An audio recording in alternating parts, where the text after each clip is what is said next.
কাছাড়ের শিবনগরে আরসিসি সেতুর অবস্থা বেহাল, যে কোনো সময় দুর্ঘটনার শঙ্কা।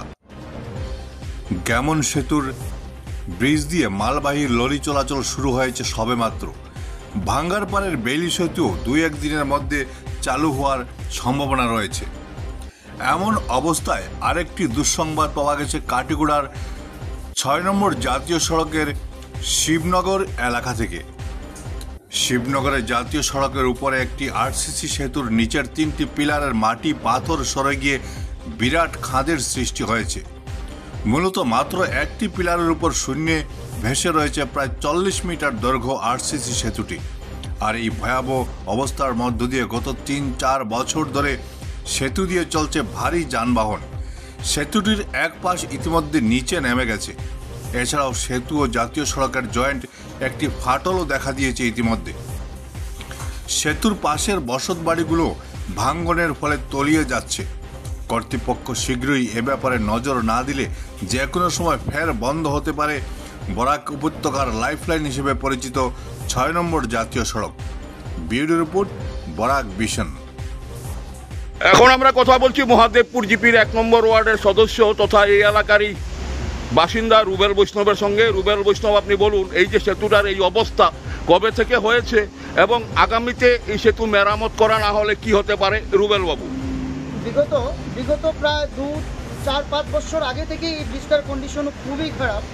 আমরা কিছুদিন আগেও দেখতে পেয়েছি গ্যামন ব্রিজ যেটা দুর্ঘটনা হয়েছিল, তার জন্য প্রায় 2 মাস আমরা অপেক্ষা করেছি। যা আজকের দিনে কিন্তু গ্যামন ব্রিজটা খুলেছে, হয়তো আমার ভাঙ্গারপাড় সেতু যেটা এটাও ঠিক হয়ে যাবে।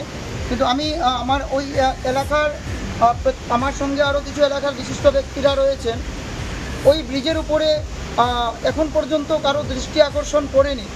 আমি সংবাদ মাধ্যমে আমি আমার ঊর্ধ্বতন কর্তৃপক্ষ এবং আমাদের মাননীয় মুখ্যমন্ত্রী এবং আমাদের বরাকবেলির মাননীয় মন্ত্রী মহোদয়গণের কাছে এটাই দৃষ্টি আকর্ষণ করে বলতে চাই যে আমাদের এই যে এমবিআই গেটের পাশে অর্থাৎ শিবনগরের পাশে যে ব্রিজটি রয়েছে, এটাই কিন্তু একমাত্র আমার এই বরাকবেলির লাইফলাইন বললেও হয়। যদি আজকের দিনে ওই ব্রিজটি কোনো রকমে কন্ডিশন যা আমরা দেখতে পেয়েছি, আমরা আমাদের সংবাদ মাধ্যমেরও 2-3 জন মানুষ এসেছে, ওনারাও দেখতে পেয়েছেন, অবস্থা খুবই ভয়াবহ। যত তাড়াতাড়ি সম্ভব এই ব্রিজটি মেরামত করার জন্য আমি সরকারের কাছে এবং ঊর্ধ্বতন কর্তৃপক্ষের কাছে আমি ধরালো দাবি জানাচ্ছি। তো এই ব্রিজটা আজকে 4-5 বছর হয়, গতিকে কেড়ে হয়ে গেছে।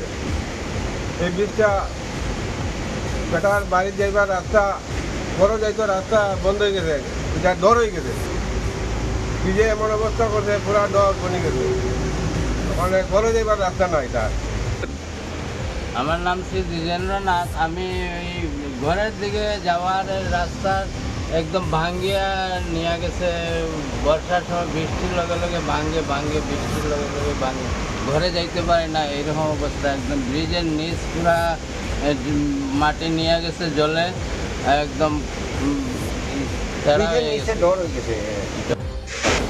ব্রিজটার যে পরিস্থিতি হয়েছে এই 2 বছর থেকে দেখা যেতেছে যে ব্রিজটা একদিকে খাইতে গেছে এবং ওই যে ব্রিজের নিচে যে মানে ঘরটা হয়েছে, এটার থেকে এই যে বাড়িঘরটা ভাঙিয়ে নিতেছে, এতটুকু এটা তো আপনি দেখতেছেন ক্যামেরার মধ্যে আছে।